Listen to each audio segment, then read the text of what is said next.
Ready, man.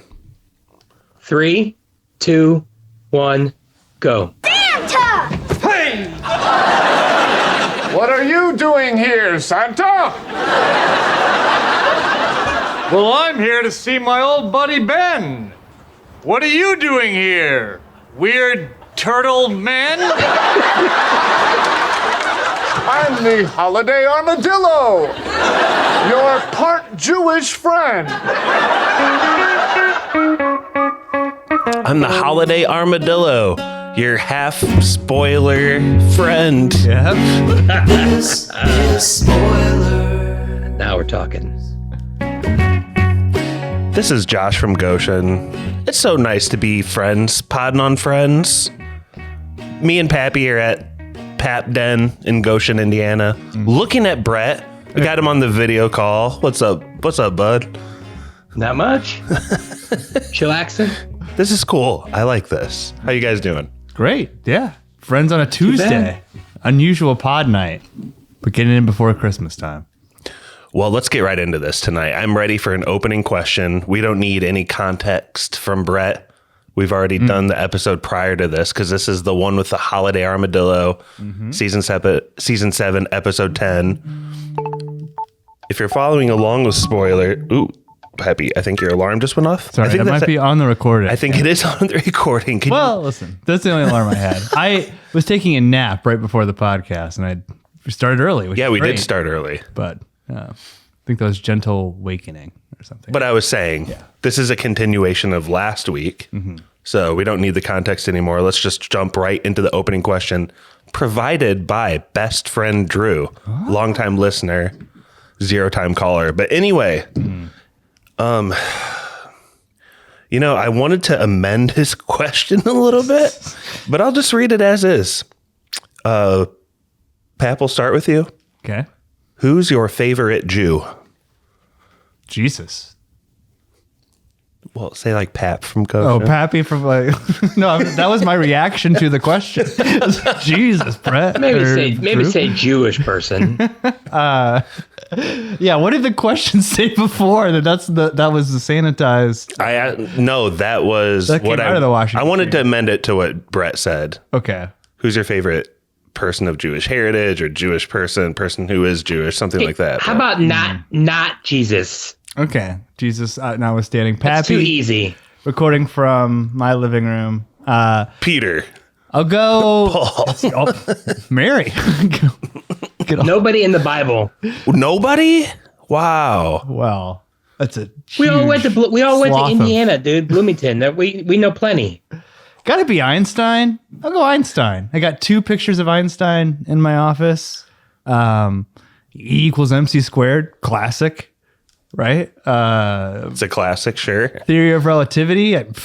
Relatively classic as well. How does that shit work? I don't know. Oh, I guess that is one and it's same. He invented it. So, He said it. yeah. And plus, immigrant to the United States in terms of like fleeing what was going on in Europe, cool guy. Plain consequences of his own German actions, or what do you mean? I like that picture of Einstein with his tongue out. That picture fucking rules. Like, I know it's like, that is very 8th grade science teacher coded. Well, not to be crude in 8th grade, but I heard that Einstein kind of got laid a lot. Dude, I believe He was Ladies. in love with his. He was in love with his cousin. Yeah, they all were back then. It's okay. I also remember like there's a rumor that his brain was just traveling around in some like Bumpkins junk cart or something. I don't like to think about that. But I don't know. Einstein. Okay, I'll answer this question. Thank you, best friend Drew. That's one of the funniest opening questions we've had in a while. Maybe I can provide some context for that in a second, but I'll go. Josh from Goshen in the Pap Den in downtown Goshen. Love your house, by the way. It's sick. It's a little messy. All these windows. Yeah. I really feel like I'm in the epicenter of Goshen when I'm here. Like I can see all of Goshen. I know we're supposed Lack to keep of it on privacy. the rails. We're supposed to keep it on the rails, but like you hear the train go by quite frequently on the pod now. I'm like, is that a bad thing? And Josh is like, no, it's a good thing. It is. Yeah. We're home. We're home, buddy. My first response was Jesus as well. Yeah. Unlike Brett, I don't know what going to Indiana Bloomington has to do with knowing Jewish people. I mean, there's not a lot of Jewish people in Indiana outside of like. Well, Bloomington my and College dorm Towns. was affectionately known as McJew. I don't know if we should say that on the pod. I didn't call it that. They called it that, right? The Jewish residents of. Yeah, McNutt, there were yeah. I had never met one in my life, and I met like so many Okay, I'm going fine to Jewish go brethren. probably the next most powerful Jew after Jesus, Adam Sandler. Yeah, Oh gosh. good choice. We just Good did a choice. huge series on him this summer. You should go back and check out that backlog if this is somehow your first or second episode of spoilers. Pretty proud of that work. But Brett, let's get to you. I know you're in Fort Wayne, so you can skip all the pleasantries. Brett from Fort Wayne, blah, blah, blah. I want you to answer this question, but also just recognize, like, me and you both know why Drew provided this question for tonight's episode, right? Having to do with you. Because of my family members. No, because of the book we discovered on your person. Oh, Jews who rock. Yeah. We discovered this, like, We've told the story on the pod. I know, before. but It's Not people need discovered. caught up. It's not like I was a secret. I had that book. I loved it. He had this like little vault in the corner of the room, and we cracked it one night, and then in there was just one book, Jews and Hollywood. Jews who rock in Hollywood. I don't know about one book, but It was not registry style, right? It was more like celebratory and pictures, and it would be like Yeah, something yeah, you it get was on a bar fun mitzvah, it'd be Correct. fun sure, facts yeah. about people. Like there was a funny one where Ben Stiller at his bar mitzvah, him and his band sang "Hey Jude," and all the people in the audience thought he was singing "Hey Jew." Well, Just fun anecdotes like that. Have you heard of "Baby, You're a Rich Man," the Beatles track where John Lennon was saying some really bad stuff about something Jew? no, is No, that I don't true? think I have. I'm honestly not going to go too much into it, but yeah, "Baby, You're a Rich Man." Baby, you're a Jew who rocks. Baby, you're a That's perfect. Rich man. So taking out Oh my the god, fact that that's awful. Sorry. Sorry, I had to mute my mic and tell Pappy what they That's fine. called. They were literally calling Oh, Brian no. Epstein this off the it doesn't cuff. start with a K, does it? No, No. it's just. What were you gonna say? You were saying something. Yeah. We better just- So I'm gonna follow what you guys are doing. I'm not gonna like say my sister-in-law, my niece and nephew because they're Jewish, partly Jewish. But if you had to pick So- of which one of them's your favorite, No, I'm gonna do someone famous. And why I is love- it? What? And why is it Cousin Quinn?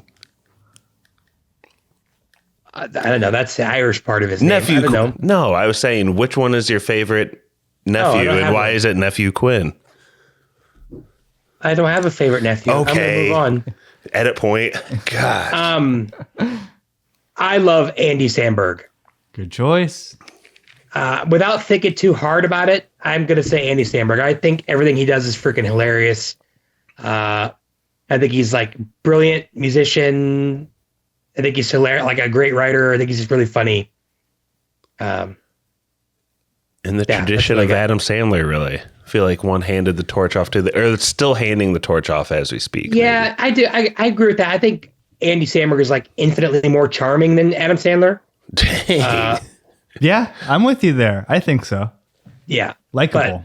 I like the Yeah, fact more that likable. I really think Andy that. Samberg can be like in a sitcom and be like a smaller role, whereas Adam Sandler has to be like Yeah. the man in everything. It seems like Dude, that movie. Nobody Palm said- Springs nobody's- ruled. You remember Palm Springs? we still haven't watched it. How come nobody said the Holiday Armadillo is their favorite Jewish person? part Jewish friend. Actually, thanks for getting us back on track, though, Brett. Who would have guessed a question like that would have knocked us off the rails? So Best off, friend Drew. so off the rails, but we're just friends podding on friends. We'll get back into shape here in a second, but I wanted to talk about the cold open specifically before we get into like major arcs of the show, just because I feel like it's a rich in content one. Here's a couple notes, and then I'll throw it off to you. It's got a punchline where it's just Joey's been taking a poop the whole time, Yeah, which is that's pretty funny. funny. Yeah. And then also they bust out this skull So we've been talking about Jewish stuff, but they really do a hard switch to Catholicism here with this like memento mori type, remind you of death at the time of the holidays skull, right, Brett? Wow, that was a little harsh towards Catholic people, but Why is that harsh? You're absolutely correct. We're miserable. We're a miserable lot. Isn't that a thing, memento mori? It's like people keep a skull around and it's like never forget about death, kind of. You see it on your desk. It's like your alarm again. I'm sorry. There we go. I suppose I feel like, isn't that like more of a Hispanic thing? Dia de los Muertos? I mean, yeah, I've seen Coco. I know what's up. I mean, maybe that plays into Josh, itself, but it's that's separate. possible. That's not something I'm thinking about offhand, but maybe. Kind of like Hamlet vibes, having a skull. I mean, it definitely got Hamlet vibes. Adam Sandler, Billy Madison. Skull around, yeah. I didn't like know what to make of the Joey joke, him coming out after taking a poop, but that's how you know he's the best character in the show. When him just like walking through the newspaper is fucking hilarious and makes the whole scene. Like Doesn't say anything to anybody, really, just walks out. He's so funny. So he's pooping? That was the joke? That was the idea? I think so. Even though his apartment's right across the way. That's funny. I just want to add memento mori. It's a Latin phrase that means remember you must die. You know, like all men must die sort of thing. But then memento mori, it's almost like a little like the way I've always taken it, like a little knick-knack name like for the skull itself. Because like Maury could be like someone's name. I don't know. It's just a skull. So did looking death in the face. In the cold open of Friends, the holiday armadillo, they got the skull. Did Phoebe's mom die recently, Brett? Is that the one more? Oh, okay. No, she died when she was a teenager. Oh, right. Yeah. Technically, it was her adopted mom, but that's a storyline in like season 5. Gotcha. I just thought it was her mom killed herself. The symbolism was pretty hard there, especially with Phoebe literally saying it's to remind us that even though it's the holidays, people still die. It's pretty hardcore. I got a merchandise question. So was this episode before the company Skull Candy came out? Oh, that's a good question. Because they put candy in the skull, right? Yeah. And I love Skull Candy. That's like the headphones I usually buy, but I don't know. Coin the term. Well, you guys. 2003. Let's get into the bigger arcs of this episode. Yeah. The one with the holiday armadillo. This episode is much more intertwined, Seinfeld-y than last one. So it was almost like a little harder to split up the A, B, and C plots. And I thought that was a great thing, actually. Here's what I identified as the C plot.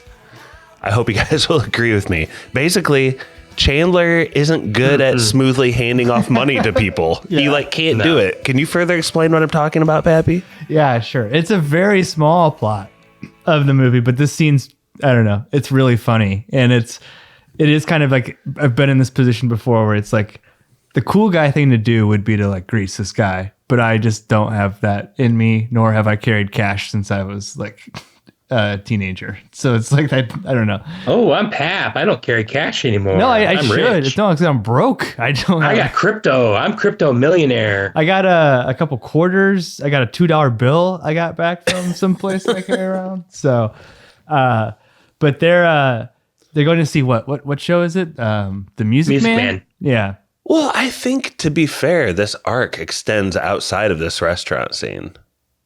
Yeah, it does. Yeah. How so? I think that's what's interesting to explore because it gets a lot more subtle after this. It's almost just like part of the other scenes when it comes up again. You know what I mean? Like when does it come up again? I'm trying to think. Well, I think with Ben, and then there's like the predecessor to that whole discussion of like, will you take my last name when we get married? Right. Yes. Good call. And then they kind of go into this whole thing where it's like, he's just trying the trick on the side Yeah. Like he tries it with Ben in the middle of a whole different plot just to see if he can. That's true. He drops a bunch of coins and Joey's like, "Oh, thank you." Like, Yeah, he does it to Gunther. yeah. Yeah. He just keeps trying basically Tom Selleck's trick the rest of the episode. It's a really good point and kind of calls into focus the like disjointed nature of the last one. Yeah, because Chandler's just around trying to hand off money to all the other characters in the scenes. I believe Monica didn't want to take the last name Bing. What did she call it? It was Weird. Yeah. Like Johnny Depp in is that Charlie in the Chocolate Factory? Weird. Yeah. Yeah, Just- Charlie and Chocolate Factory. It's just weird. I liked it. I think Bing's a cool last name. It's odd that she wouldn't want to take it. Wouldn't you take Bing, Brett? That's a good one. Yeah, I suppose. Yeah. Did you also like the scene in the restaurant? I thought that was the main crux. The funny thing is, I knew that scene was coming, and I was like, "Oh man, I hate this scene. It's so cringe." And then I remember watching it and just being like, "Oh no, that's really freaking funny." If it would have gone on for too many segments, I would have hated it. Like people keep trying to get in, but this was funny. You need to give him money. Give him money. It was a joke. No, to get a table. Places like this are always shaking you down. Everybody wants a payoff. All right, calm down, O'Malley. I'll slip him some money. Right, but you've got to be smooth about it. Hey, I can be smooth. Listen, we're in a little bit of a hurry, so if you could get us a table a little quicker, I'd appreciate it. Of course, sir. Okay. How'd it go? Had the money in the wrong hand. That's funny. I don't know. It's just good. That is good. Chat classic Shenandoah Bong.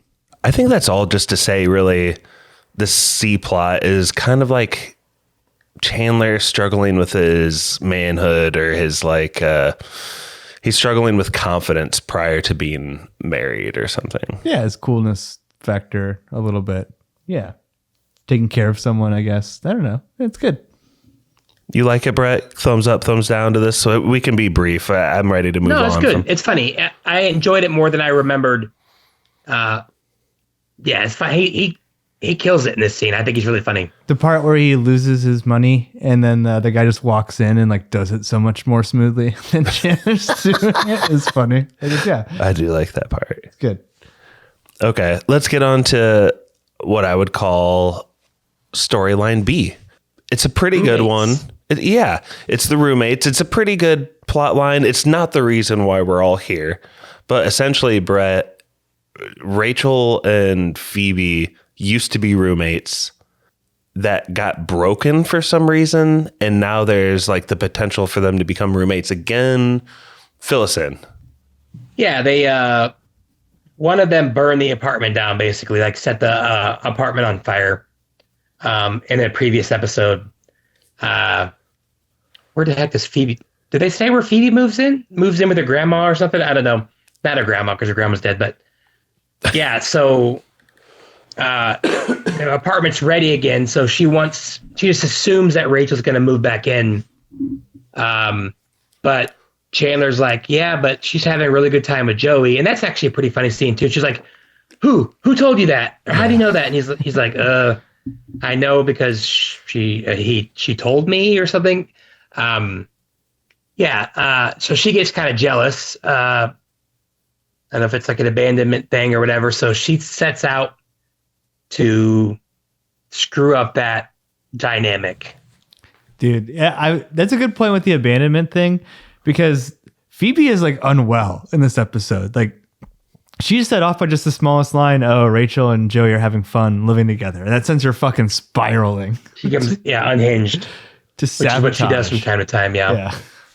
Which leads us probably into, okay, well, a couple things she does to try to sabotage is she gives Joey drums so that he would just annoy Rachel. And then what I wanted to get at here, behind the scenes spoilers info. Yeah, that's fine. You can do that. Brett, you texted us earlier today. You gave us a little trigger warning. You gave us a request.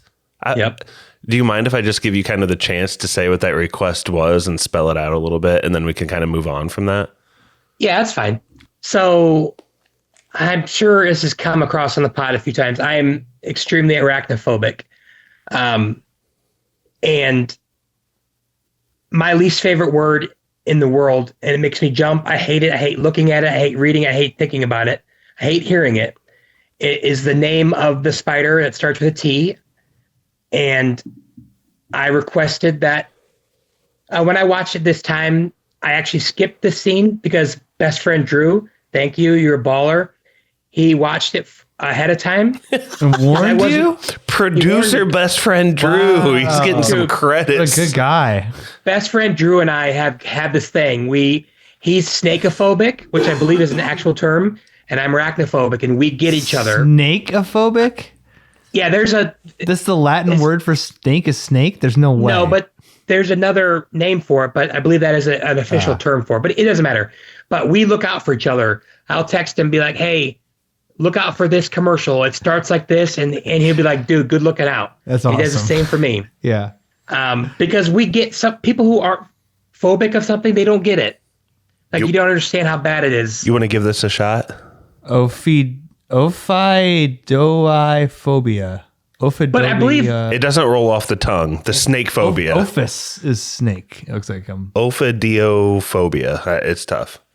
But anyway, so I skipped that. Drew walked me through the actual timestamps. We love timestamps. And I skipped over that scene. And guy. I asked Josh and Pap, I said, you can talk about the scene. Obviously, we want to talk about it. That's what the fans want. But can you use the word spider instead of what I say, the T word? Yeah. And they never said they would or not, but I'm hoping that after all this, they're going to abide by that. Of course, We got your back. there's a big That's why I wanted you to lead this conversation so you could kind of smooth that over. Phoebe gets him a drum set, like you said, and a T word to try and spook him out.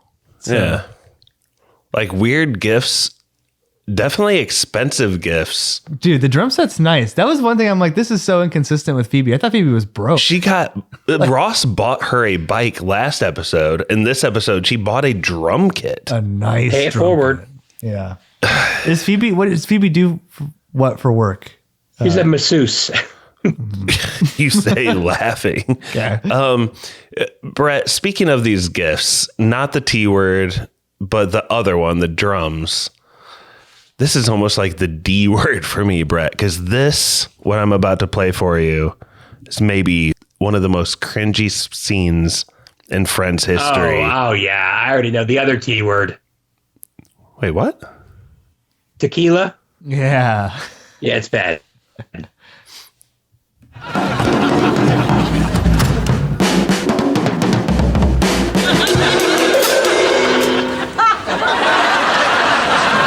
So you like the drums? Oh, that's great.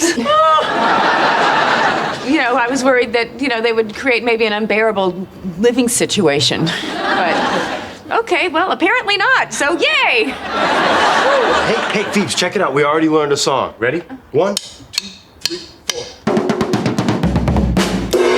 Tequila! Okay, that's cringe. That's fun. Pappy,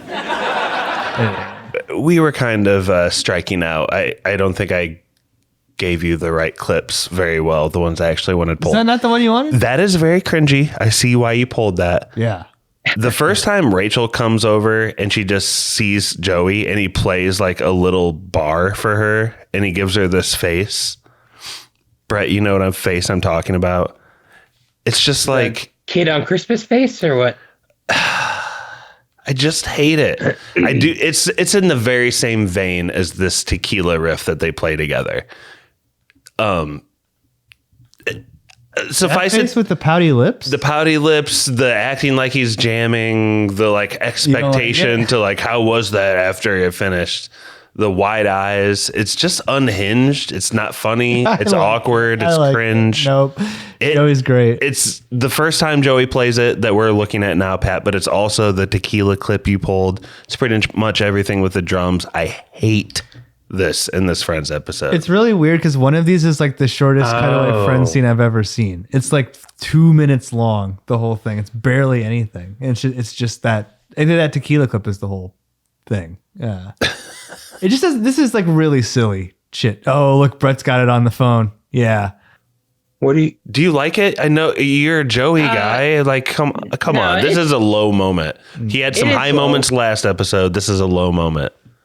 Yeah, I get what you're saying. It's a bit much, but I'm also with Pat. Like, it's Joey. Unquestioned drip of the week with the turtleneck. I think that shit's so cool. The green turtleneck. Looks like a floating head. It's nuts. Yeah, him on a green screen with that shit on. That'd be so cool, dude. Can you imagine? Joey would have a time of his life. I don't know. It's fine. Whatever. Well, let's keep digging along this storyline B. Brett, the roommate situation kind of comes to a head, right? There's a kind of a big decision made here. Yeah, so Rachel decides to move back in with Phoebe, and they go check out the apartment. It's all done. Phoebe says, "Oh, so much has changed. I can't even feel my grandma's presence anymore." Or grandma, right? Mm-hmm. Yeah, yeah. And Rachel goes in to the bedroom and notices one really important detail that. So they back in the day they'd put a little wall up. I don't know if it's a temporary wall or whatever, but that's why there were two bedrooms. It was split in two.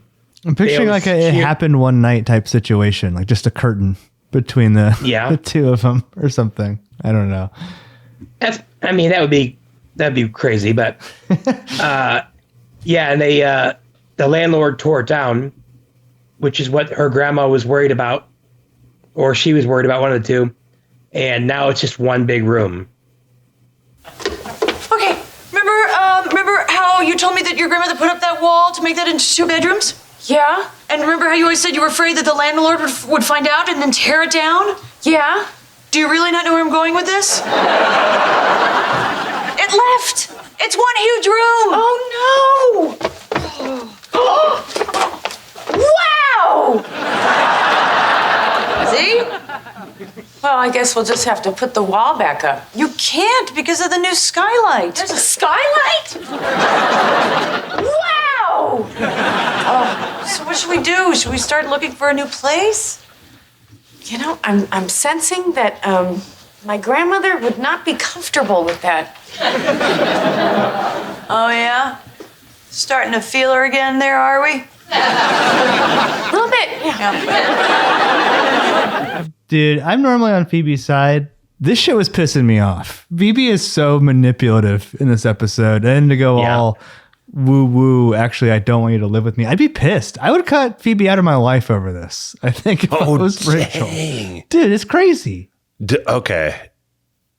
Yes, and she just literally bought the most expensive things we've ever seen her purchase to try to drive a wedge in a relationship. Yes. And now... Including a T word. Because she sees a baller situation with a skylight, she's like, screw you, friend. Yeah. You can go back to living with that dude, right? This is like... And then she has the gall to be like, my grandmother's spirit told me so. That is horseshit. That makes you take any other time she has like any spiritualism. It's like you could remember this moment and be like, she's just full of shit. Dude, that's almost what pissed me off the most. That's tough. And for her to be like, oh, it's the spirit telling me. Oh, come on. Everything I just did this whole episode was in vain. And actually, I don't want you. First of all, if she would have buy a T word, I would have already cut her out of my life. Facts, Brett. Is that drip from the last episode still holding her over? Is that the only reason they're keeping her around? No, all of the goodwill from the last episode was destroyed with this behavior, Phoebe. I don't approve. Oh my goodness. Okay, Ben, Santa has to go. Say goodbye.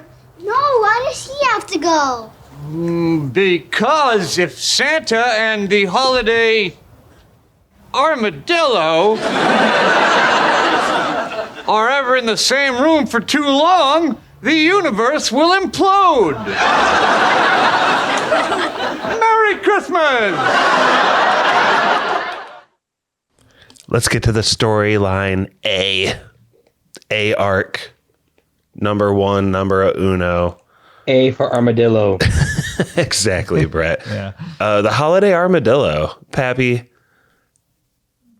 This is the second episode that has Ben in it, and I know you're new to spoilers. This isn't like super typical to see Ben a Friends bunch. spoilers, not new to spoilers. Oh gosh, you're new to Friends. I've never seen Ross parent to this extent in an episode. It's a good thing though, isn't it, or not? No, it's definitely a good thing. I think it's pretty sweet.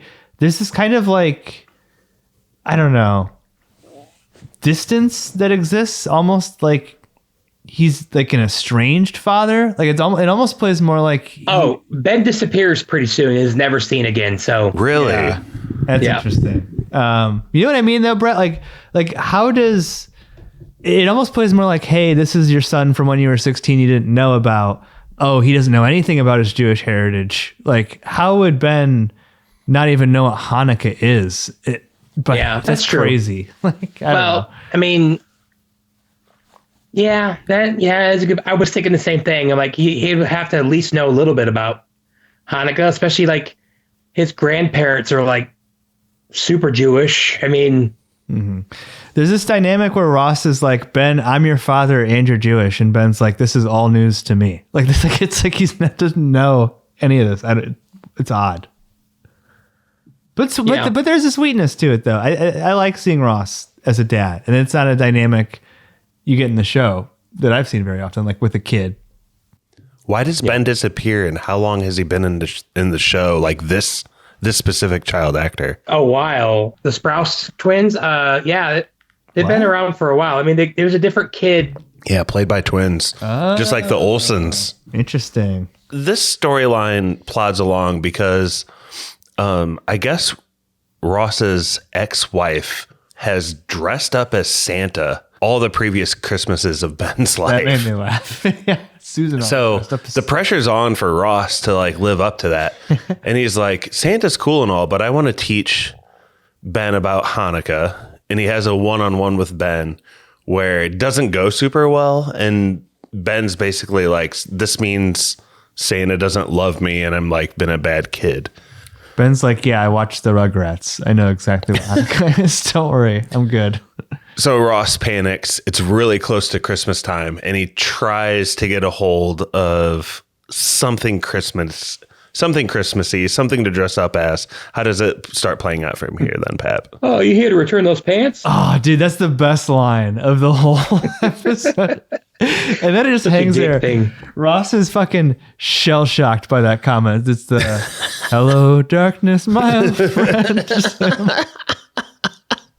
That was really, really, really funny. Yeah, they don't have any of the traditional holiday costumes, so he goes with the armadillo, and it is a very silly looking armadillo costume prop. I'm a big fan. Cartoony, but like serious, heavy, rubbery. What's the situation where this armadillo is being used? You can't take this off in one piece. It's not like a onesie.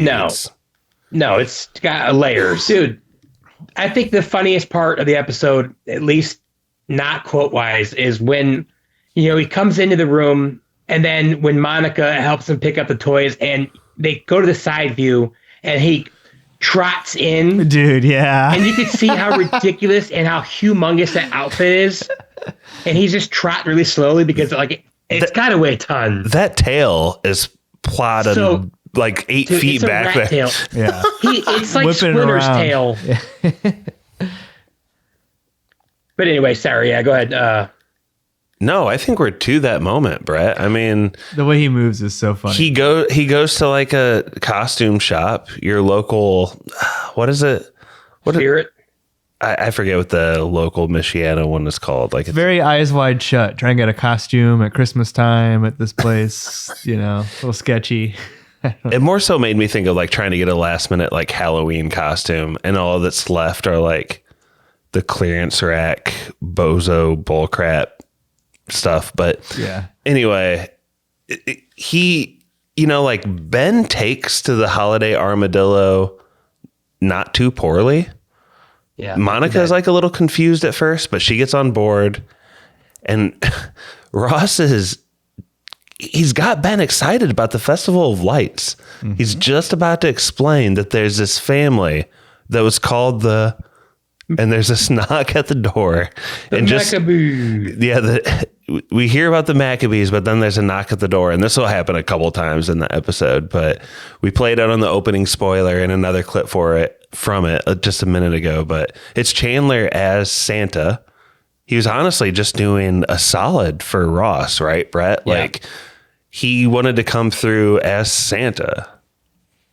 Yeah, he just wanted to shake his belly like a bowl full of jelly.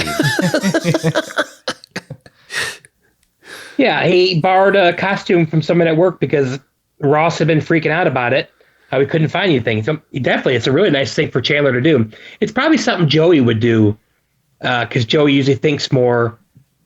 Okay, well, that sounds weird. He's more thoughtful. He doesn't think more. He actually thinks very less. But yeah, no, Chandler does it. Hooks him up. Chandler comes through as Santa, but there's this like tension and some things needing explaining, right, Pappy? Yeah. Like I think a lot of the humor and parts of the parts of the episode I laughed out loud about were in this section. Mm-hmm. Yep. It's what is it?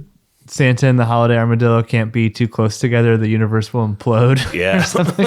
Merry Christmas. Josh, I know you had to my favorite quote is, "What are you doing here, weird turtle man?" Yes. Yeah. I love that whole. I also like when they're trying to explain it to each other in their voices. I'm the holiday armadillo. What are you? And at one point, Chandler just like leaned forwards and he's like, "What, dude? What?" Yeah. He said, "Remember, you told me to come see Ben." He's like, what? Yeah, Chandler and Ross are like really feeding off each other here. It's like a really, really good scene between them. Least we forget Monica in this part too. Well, dude, I know you think that Monica is super hot in all of these episodes, and she is. But let me add something here. This just came to me. This whole episode, from the starting quote Chandler had about like, "Will you take my last name?" and trying to achieve manliness. She's mean. It turns out all he needed to do was like do something like dress up as Santa as a selfless act. Yeah. To turn her on a little bit. That's good. That's good as fuck writing. Oh! Okay, Ben, why don't you come open some more presents, and Santa, the armadillo, and I will have a little talk in the kitchen. There's a sentence I never thought I'd say. What are you doing? You called everyone and said you were having trouble finding a Santa costume, so I borrowed one from a guy at work. Thank you, but you gotta leave. Why? Because I'm finally getting him excited about Hanukkah, and you're wrecking it. But I didn't get to shake my belly like a bowl full of jelly. I'm sorry, Chandler, but this is really important to me. Okay, fine, I'll give the suit back. Hey, you think you can keep it another night? Santa? Really? Yeah, is that okay? Did your dad ever dress up like Santa? No. Then it's okay! It's good writing. Listen, it's a little weird that she wants to bang Santa, and that question's weird about your dad. Don't kink shame Monica. Fair. But no, it's exactly. He's trying to look cool. He's feeling a little bit inferior. He does this really nice out of the way act, and then he's gonna get laid in the Santa costume that night. Maybe that story arc number 3/C wasn't as bad as I thought. Yeah. It's really more thoughtful than I thought. It is, yeah. Some good stuff. And this has always been an ode to Chandler, like the whole reason we're doing these Friends. And I like that he's kind of a big part of 2 of the story arcs. It's kind of cool. Brad, I don't think we mentioned Joey, though, did we? No. So who's the family, that Jewish family he keeps mentioning that starts the Festival of Lights? The Maccabees. Yeah. As soon as he gets to that part of the story, another knock comes at the door, right, Brett? Yeah. And of course, it's Christmas and the holiday Armadillo, so of course Superman shows up. Joey was trying to do a salad as well. Like I said, Joey was thoughtful, but he doesn't think very well. And he just thought, hey, kids love Superman, so I'm going to dress up as Superman. Superman and Santa are actually weirdly close. Mm-hmm. Can travel around the world at super speed. They could probably Live at change the the North rotation of the Earth to like time travel. That's a good point. Yeah, they have a fortress of solitude in a place where it's like icy. Yeah. Yeah. Different poles, I think. Oh, Superman South Pole? Yeah, because he's, well, in the new movie, it's in Antarctica, so. They're both like very saintly too. I know that's like kind of on the nose, but like Superman is like so good it hurts sometimes, like a saint would be. Loves cookies. 2 names, Clark Kent, Kris Kringle. Whoa! You can't get this kind of podcast content anywhere else on the net. Nope. It's funny. This whole episode, especially now that we've talked about the 3 plot lines, Joey's not driving any of them, but he's the utility infielder to all of the plots, right? Like he's kind of the same episode as last episode. He was kind of like a utility. Yeah.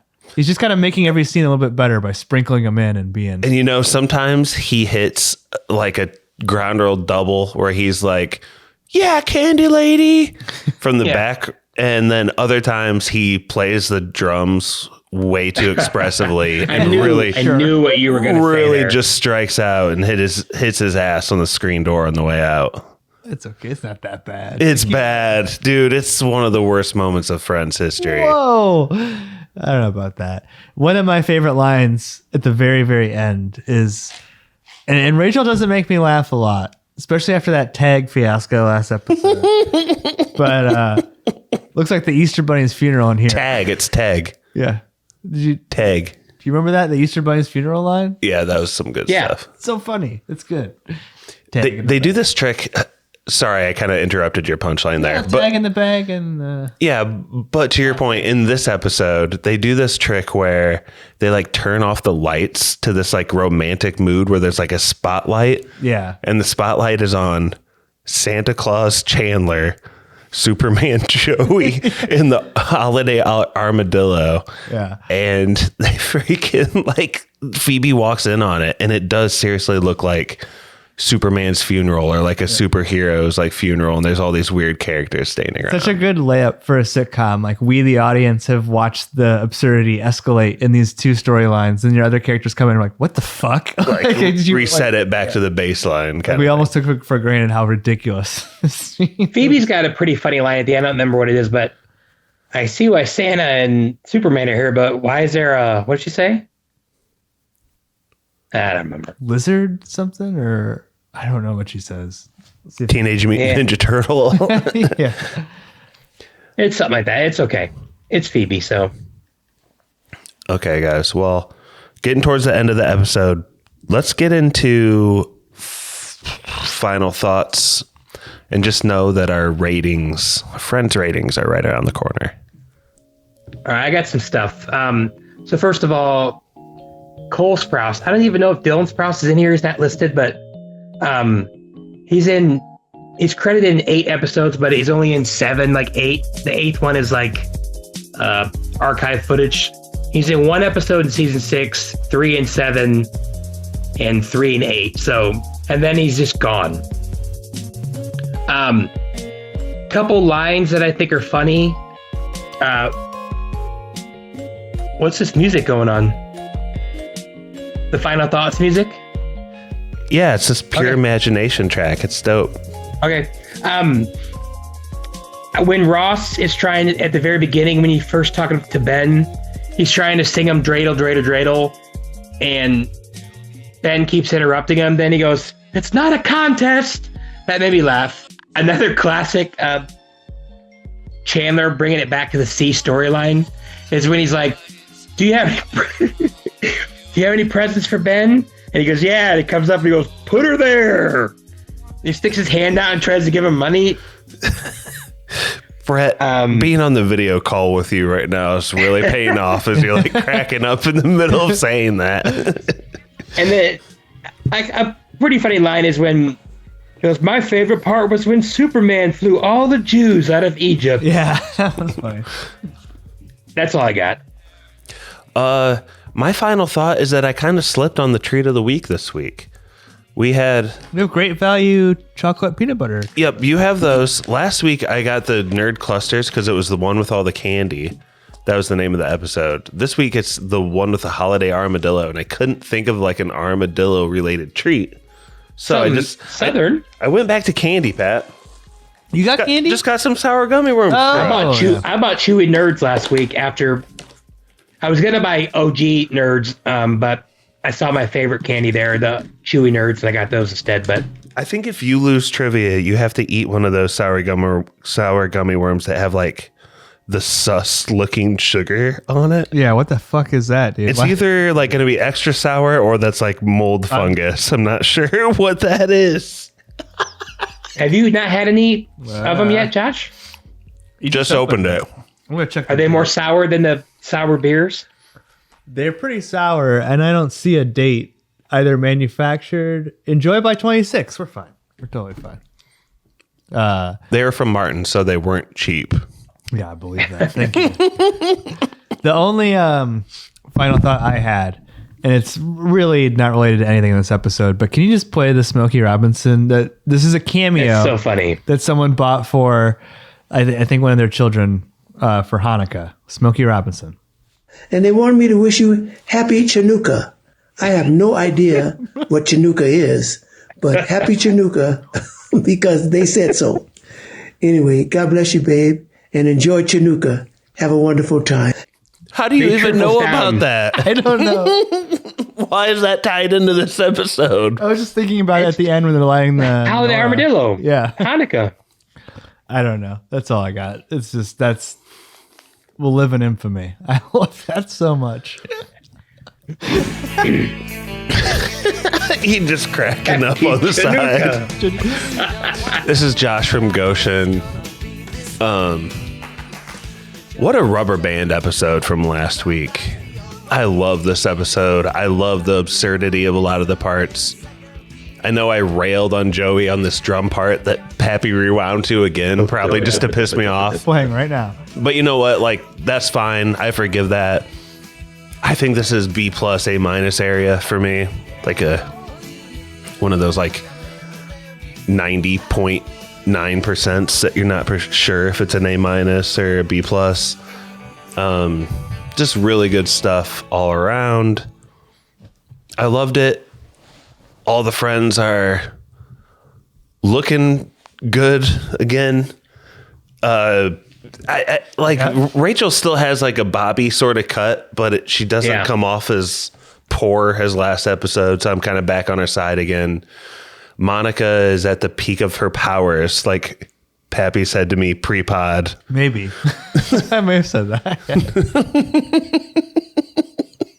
It's okay. My goodness. She's South Park song, that Courtney Cox song. It's great. She's just like very like cute and expressive. I don't know. I agree with your sentiment, Pat, but great Friends episode. Great opening question from best friend Drew. I love to get so many like best friend Drew references in an episode. It just makes me personally happy, but that's my rating. Josh from Goshen. We'll hit up Brett and then Pappy, go in kind of the reverse order that we started the pod with. Yeah. I was going to give it an A minus too. I think B plus A minus is pretty good. I mean, the A storyline's great. I mean, that's definitely one of the most iconic Ross things is him in the holiday armadillo suit. He just looks incredible in it. If you haven't seen this, I don't know why you're listening. If you haven't, but watch a clip of him walking in the room. He's got these humongous armadillo feet. He's got this tail that's 4 feet long and super thick. And he's got like a hard candy like shell. It's crazy. First of all, how dumb is Ben like to not know that that's your dad? But anyway, yeah, this is great. It's a yes for me. Classic Christmas episode. or holiday episode, because it's kind of the holiday armadillo, but that's what I got. Pappy from my Look at living there. room. Yeah, hard yes. Fun holiday episodes. I'm gonna give this a B plus. I'm gonna retroactively lower last week's like B minus because Yeah, this is better. when you put them next to each other, yeah, this is just better. Like it's the stories interweave better.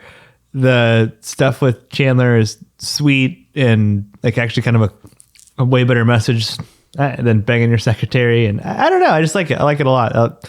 Big fan of the A plot. Probably the only place where I take off points is the C plot. And not that everyone has to be like best friends or get along all the time, but this is like seriously deranged behavior from Phoebe. And it's We established that as the B plot. I was gonna say, But that's semantics. Phoebe is the B plot? Yeah, Drums? Chandler handing Okay, that's money the C to plot. people is Yeah. the C plot. Okay, yes, yeah, you're right. The B plot. And it's just, yeah. Even to the point where it's like a little like, how is she buying these T words and these nice ass drum sets out of nowhere? It's just weird. That's not good, but good episode. And happy holidays to all the Spoilers fam. And it's great to see Brett on the video call now as a dog emoji, which is awesome. That's pretty cool. Oh, Brett, come back to us. No dog emoji. Oh, he's a cow. It's anyway, Getting weird. Getting late here at Spoilers. good stuff. But we're not done. And Brett, you don't have to stall for time because, of course, I have trivia prepared already. If it memorized in my mind.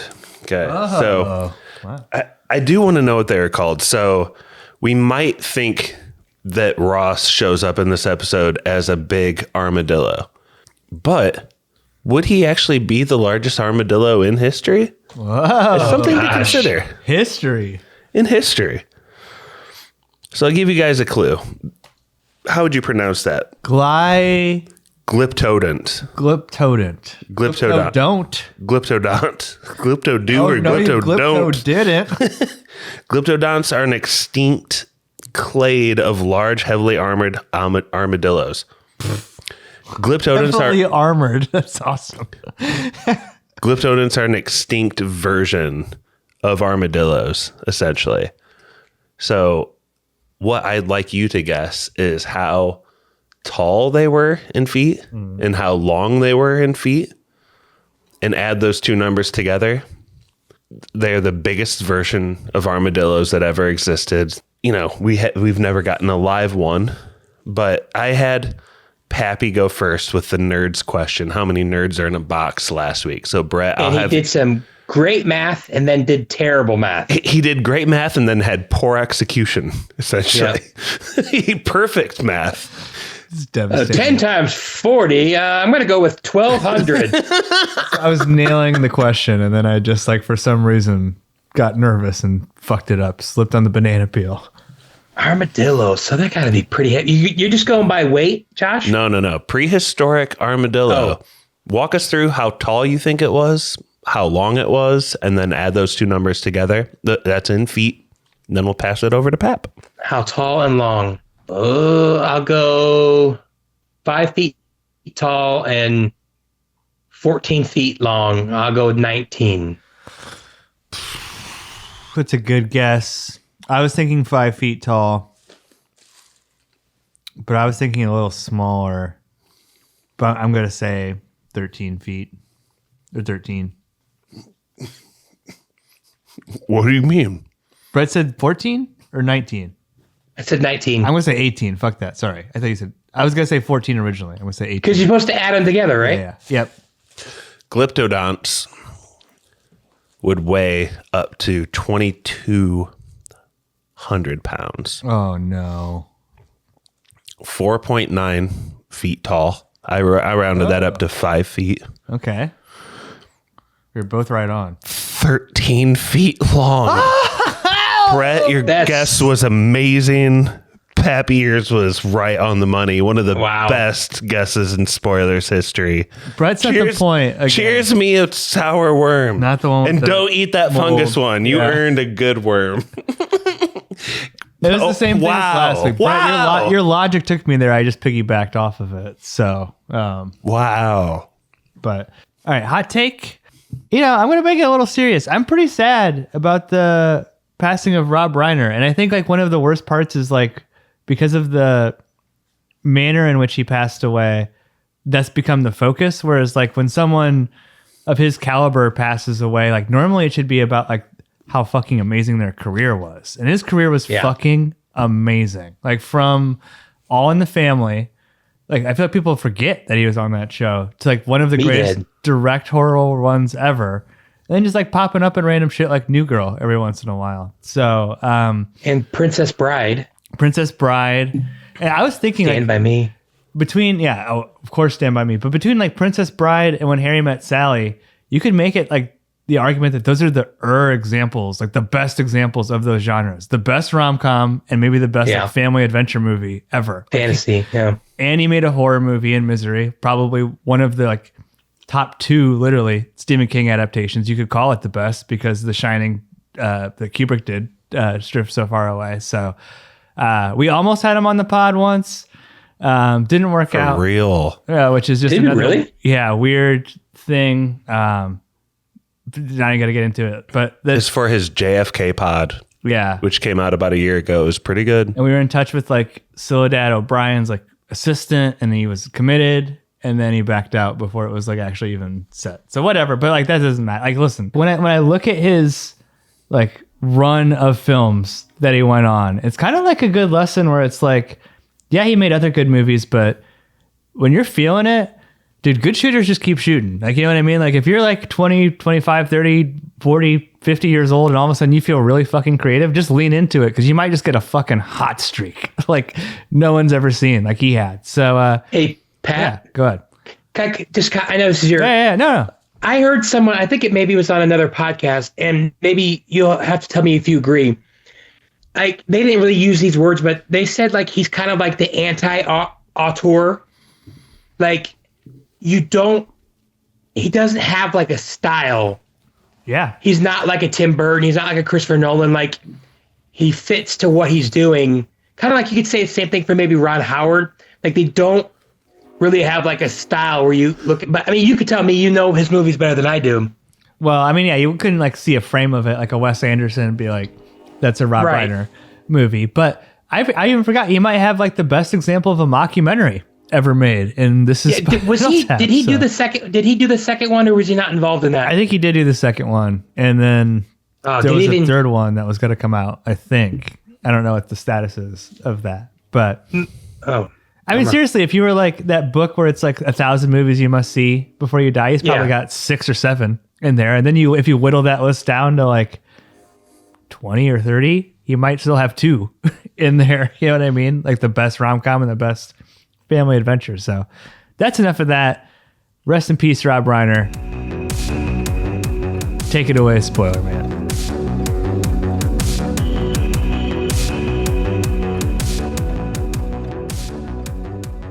Special thank you to our patrons: Matt Troll, Brother Brian, Nephew Quinn, Nick, The Meg, Nurse Stacy, The Wall, Barky 420, PK, Spencer, Gail, Swole, Cheese Zombie, Sebastian, Dr. Law, Stone Cold Austin, Shatty Daddy, Jimmy the Cricket, Optimus E, the Ayatollah of Rock and Rolla, Derbs, Teddy Ruxpin, Druid King. Please check us out on patreon.com/spoilerspodcast.